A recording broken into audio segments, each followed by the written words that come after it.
Ladies, do you love your children? Loaded question, huh?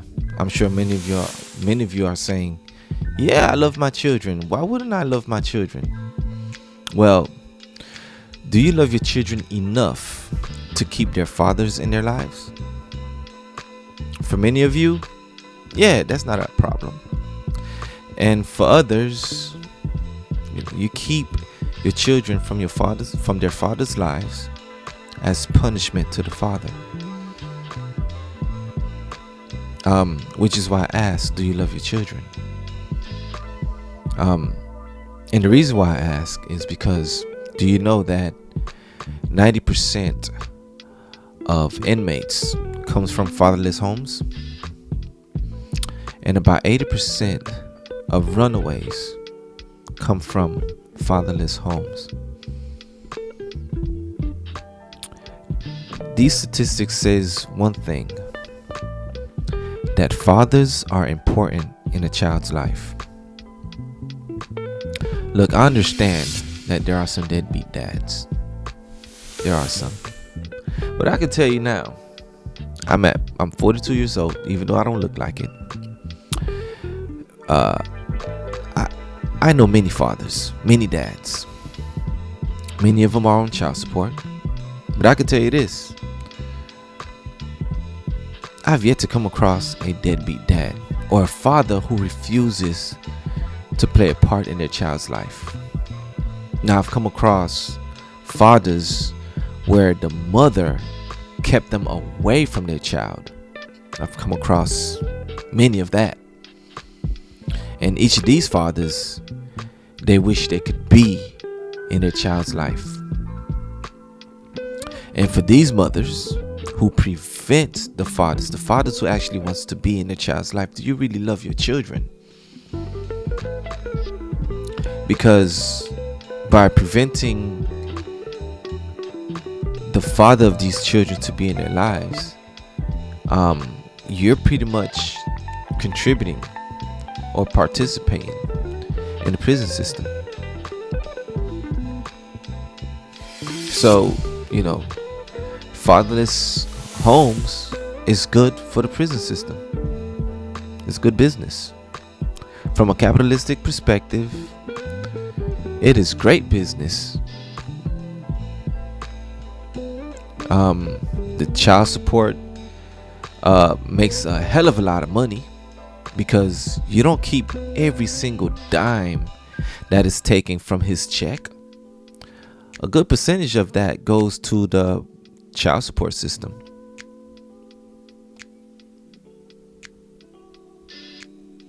You don't keep every dime. And there's a lot of money to be made in fatherless homes, especially if you're in that type of business. If you're in the child support business, if you're in the prison system, yeah. Because these are the children who end up running away from home. These are the children who end up caught up in crime and violence. These are the children who grow up emotionally unstable with no emotional intelligence. These are the children who don't necessarily know how to treat a woman. Yeah, they was raised by their mothers. And not all, of course not all, right? There's no absolutes here. But majority of these children do not know how to treat a woman. Many of them have seen how their mothers behave towards other women. Many of them have seen their mothers raise their hands and fight other women and curse other women. They didn't necessarily see how a man treat a woman. The father wasn't in their home to show them how a man should behave in the presence of a woman. So therefore, when it comes to how a man should treat a woman, do he have the emotional stability and emotional control? Because his father would tell him, "Hey, man up, stop crying. I don't care if it hurts. You're not going to be fighting. You're not going to be doing this." A father would stand up and help a child to take control of their emotions. That's what a father is there for. And that's why many young men are in prison, because they are emotionally unstable. They're emotionally out of control.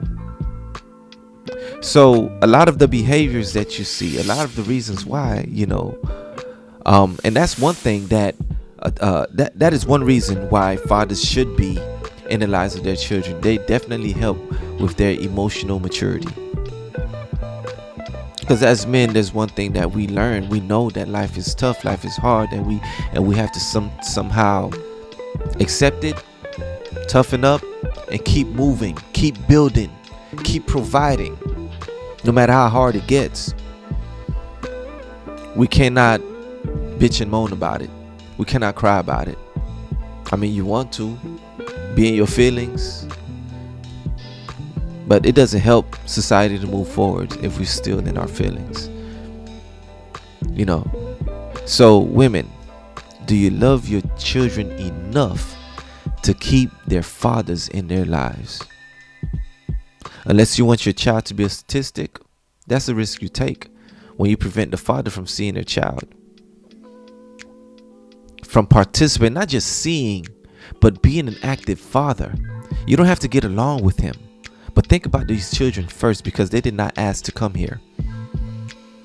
And if you bring a child to this world, then it is your responsibility as a mother to make sure that their father is there to provide and protect them and teach them. And I know that can't be the case for all of you, because there's a very small percentage of men who probably wouldn't want anything to do with the children. Some of them don't even believe it's theirs. So I mean, at the end of the day, this is a problem that women has the utmost power in fixing. Women, you are very, very powerful. You are. There are some things that are essential in life, and that is having mothers and having fathers. And when you prevent a child from just having one of these two, then you set your child up for a greater challenge in life. Do your best. Love your children. Help them to be the best that they can be. And if there is no father in their life, help them find a mentor. Put them where there's men, so men can guide him. Put him in the presence of strong men. If his father don't want to be there, I'm sure you don't have a problem finding a man who wants to be in your presence. And there are many brothers out here who's willing to be a stepdaddy. So, be sure to love your children, really, and get out of your feelings. If you're upset with the child's father, then let that be between you and the child's father, and your children should not suffer for it. It's not their fault. They didn't ask to be here, but they need those two things. They need you, their mother, and they need their father. They need both. And the way the court system is set up, you pretty much have the power and the control to determine in which direction that is going to go. You have a lot of power here, and then many of you think that you're powerless. This is more matriarch than it is a patriarch. But that's for another topic. Just your thoughts. Peace.